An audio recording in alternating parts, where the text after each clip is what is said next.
Let's get to the southern part of London.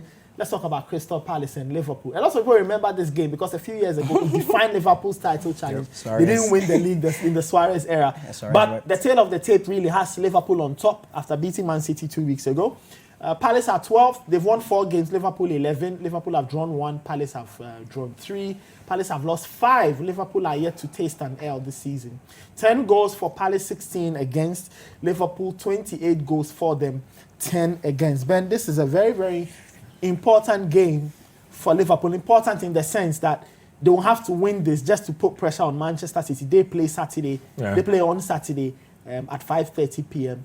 But it looks like Liverpool may not have certain key players. It looks like Mo Salah and Andy Robertson may miss this game. Robertson apparently is looking like a game time decision. Salah, I feel, will be a lot more far-fetched to put him in this game. But either which is, Liverpool should be comfortable heading into this game. And look, that victory against Manchester City does something. It takes a load of mental pressure off Liverpool. A lot of people were saying that perhaps those 2 games between the two sides will be the differentiating factor. But so far, you get the sense that Manchester City are more susceptible to dropping points against unsuspecting opponents. Like they've already done against Wolves, they've done against Norwich as well.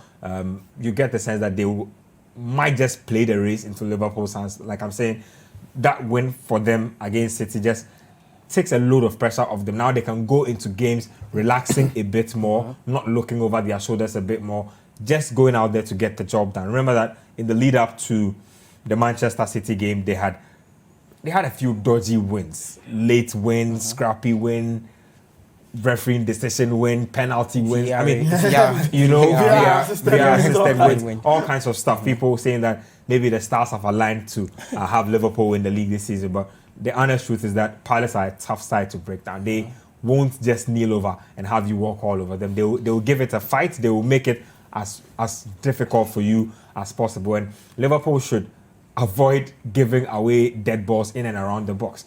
Milivojevic, excellent. He will convert it.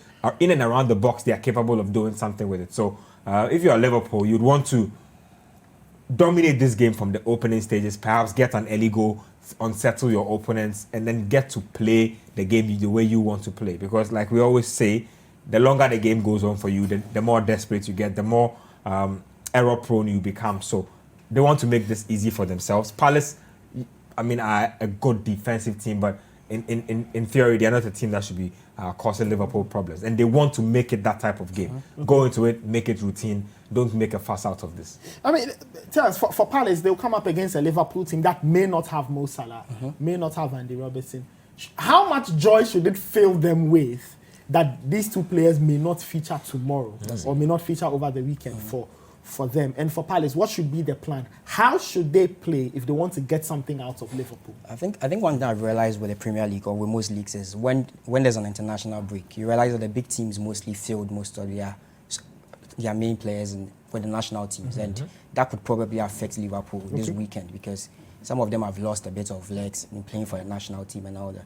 But Palace, on the other hand, don't have as much players who play on the international level. So at this stage, it's a chance for them to capitalize on that Liverpool frailty by actually attacking them well. And at Selhurst Park, it's quite a daunting task. Pep Guardiola will tell you that this is one of the places when he goes, he's not comfortable with. So then if they can play to their strength, obviously they have the 11th man being the crowd who can also help them in games like this. Palace do have a very bad home record. They don't play too well at home. Yeah, they play with a lot of industry, but they don't. Yes, but that's, like I was saying, with the international break coming on, that could be what can play in their hands. But Liverpool, as Ketia was saying, are in a better position now in terms of they can afford to at least relax a bit because they have that cushion at the top. So they don't really have to put too much pressure on themselves to win the game by the 60th or the 70th minute. They can play to their strengths. Obviously, they have the men that can do their job on any day. We've forgotten about Mane. He can always be a game changer in a game like this. And Wijnaldum is one threat that could also help them. If I'm Roy Hodgson, like I said, I'll use the pace of Zaha. Obviously, he also went for the international break, but I'll use the pace of Zaha. Because Liverpool, if you look at their fullbacks very well, defensively, they are very susceptible.